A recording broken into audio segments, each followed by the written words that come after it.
महादेव ने कहा मांग, क्या मन्नत मांगता है? बोले बाबा इतना परेशान हो गया हूं, इतना परेशान हो गया हूं, अब एक ही मन्नत मांगता हूं, मुझे शादीशुदा से कुंवारा कर दो वापिस। भोलेनाथ ने देखा शादीशुदा से फिर से कुंवारा कर दूं वापिस। भोलेनाथ ने कहा निकल यहां से बाहर।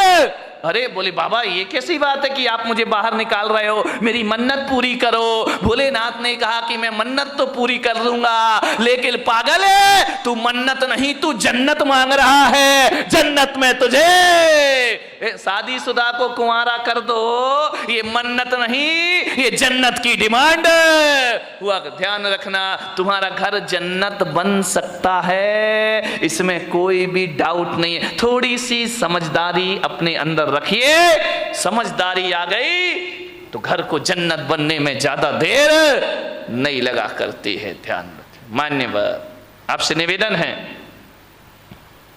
बड़ा परिवार था, सुखी था, आज छोटा परिवार है, दुखी है, एक ही बेटा है। अब बोलो भाई साहब प्रवचन में क्यों नहीं आते? क्या करे महाराज, दुकान जाना पड़ता है, दुकान खोलना पड़ता है, बेटे को बिठा, बेटा पूना में पड़ता है। अब बताओ, अब आपका एक ही लड़का, मुझे तो अपना भविष्य खतरे में दिखाई देता, तुम्हारा दिखाई दे या नहीं दे, आपका एक ही बेटा है। मैं बच्चे को ये नहीं कह सकता तू सन्यास ले ले, बच्चे को मैं ये नहीं कहता तू दीक्षा ले ले। अब किसे सन्यास देंगे? तुम्हारा सहारा तो एक ही है। पहले 4 बच्चे होते थे, 5 बच्चे होते थे, एक बच्चा दुकान संभाल लेता था, पिताजी समाज संभाल लिया करते थे, कोई मंदिर संभाल लिया करता था। अब तो हमारे यहाँ संभालने वाला कोई नहीं, अब तो घर नौकरों के हवाले हमारे हो गए हैं, और दुकान जो हो गई है वह पार्टनरशिप में चला करती है। घर के बच्चे ही नहीं है, बहुत बड़ी बड़ी फैक्ट्री बन जाती है, और बच्चा अमेरिका में जाके पढ़ता है, वापिस लौट के नहीं आता, बाप बेचारा यहां रोता है, इस करोड़ों की फैक्ट्री का उत्तराधिकारी कौन हो? समस्याएं बहुत ज्यादा हो गई हैं एकल परिवार से।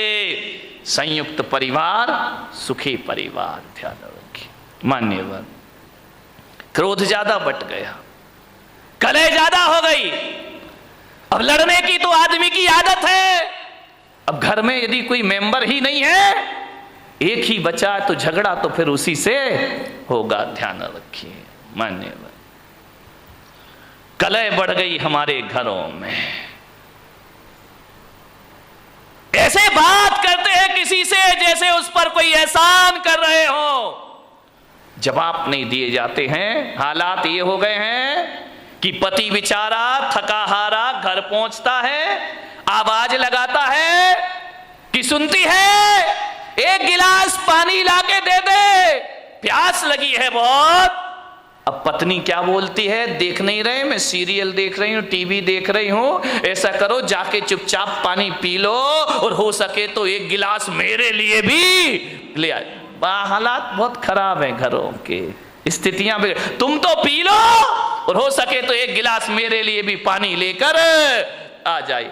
यही चल रहा है ना घर में। शर्माओ मत, देखो सही बताओ जो कुछ चल रहा है। मैं कोई प्रवचन कोई आकाश से उतर के तो आते नहीं है। एक महिला ने पूछा, महाराज एक बात बताओ, तुम्हारी शादी हुई? मैंने कहा मेरी तो शादी नहीं हुई है। बोले आपका परिवार था? मैंने कहा मेरा तो कुछ भी नहीं है। बोले कब दीक्षा ले ली? मैंने कहा बहुत छोटी सी उम्र में दीक्षा ले ली है। तो बोले आप एक बात बताओ, तुमने शादी करी नहीं, तुम्हारे बच्चे हैं नहीं, तुम्हारे बीवी है नहीं है, फिर एक बात बताओ महाराज, ये तुम्हें घर की बातें कहां से पता चलती हैं? ये घर गृहस्थी की बातें कहां से जान लेते हो? अरे मैंने कहा मैं कहां जानता हूं। तो बोले आप इतनी बातें बोलते हो, इतना उदाहरण घर गृहस्थी के देते हो, ये बताओ महाराज तुमने ये सीखा कहां से?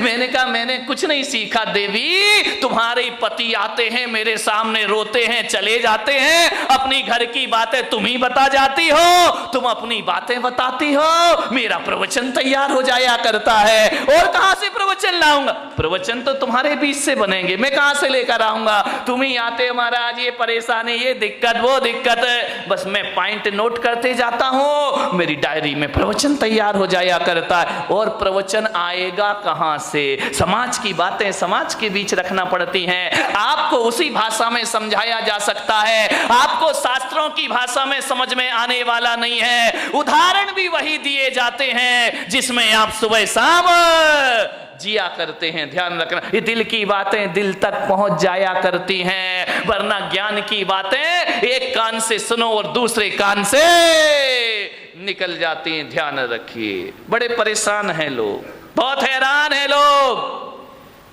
क्रोध से परेशान हैं। अब क्रोध तो भाई आ ही जाता है, करोगे क्या करोगे?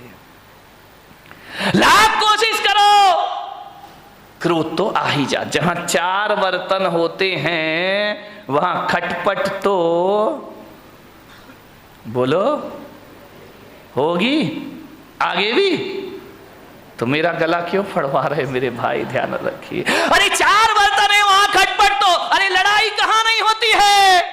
ये मत सोचो कि केवल तुम्हारे घर में लड़ाई होती है, लड़ाई तो महापुरुषों के घर में भी हुआ करती है, बड़े बड़े ज्ञानियों के घर में झगड़ा हुआ करते हैं। अब आप भी बताइए, जिन्हें दुनिया महापुरुष बोलती है, आदर्श पुरुष माना करती है, लड़ाइयां तो उनके घरों में भी हुआ करती हैं। अब ये महाभारत बताओ, कोई गरीब घरों की लड़ाई तो थी नहीं, ये महापुरुषों के घरों की लड़ाई थी। महाभारत दो भाई भाई लड़ रहे हैं, वो भी तो एक झगड़ा ही था ना। कौरव और पांडव ये महापुरुष गिने जाते हैं, इनके घरों में भी झगड़ा हुआ करता था।